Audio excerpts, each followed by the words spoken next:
L'hypersensibilité se traduit par le fait qu'il n'y a vraiment aucun filtre. C'est-à-dire que tout ce qui va être émotion, qu'elle soit positive ou négative, va être décuplé. Je vais les ressentir plus fortes que ce que la moyenne des gens peut les ressentir. Typiquement, je pleure très facilement. Je ne peux pas regarder des films d'horreur, par exemple. Je ne peux pas regarder des films trop à suspense où il y a des animaux qui meurent. Ça, c'est pas possible. Hein. Je me renseigne sur le film avant, afin de savoir si je peux le regarder ou pas.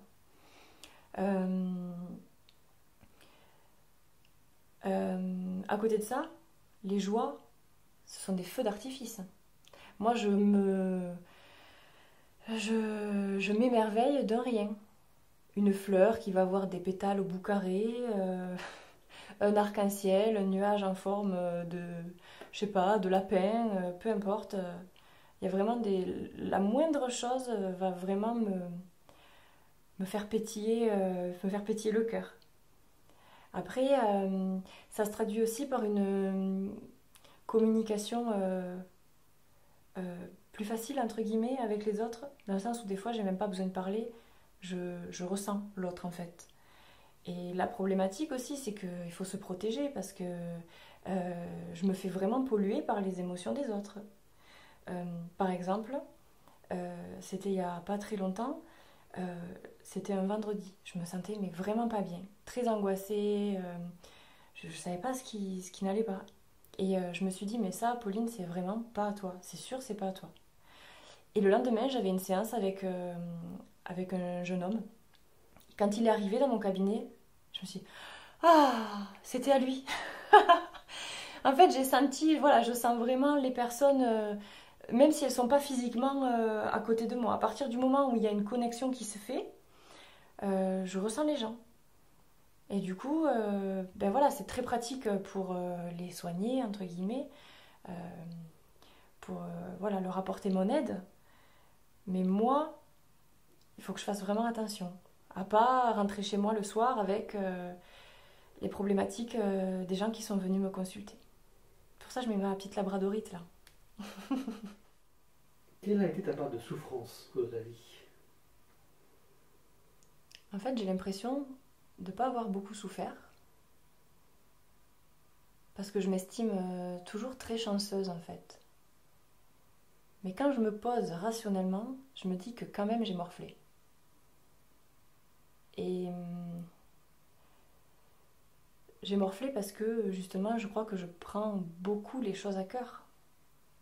Donc des choses qui auraient été banales pour certains, qui seraient passées au-dessus de la tête, pour moi m'ont beaucoup affectée.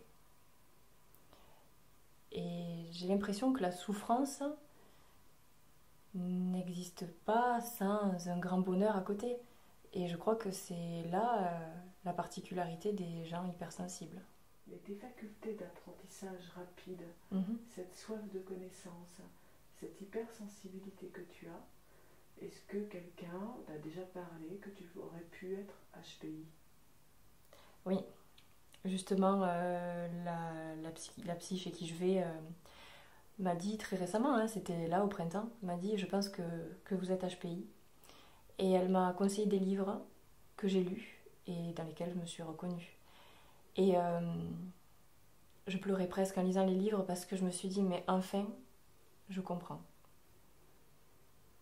C'est toutes ces années à me sentir différente des autres, à pas pouvoir vivre les expériences que vivaient mes camarades de classe qui sortaient entre eux les après-midi, qui fumaient des cigarettes et tout. Moi, je me suis toujours dit non, le tabac c'est mal.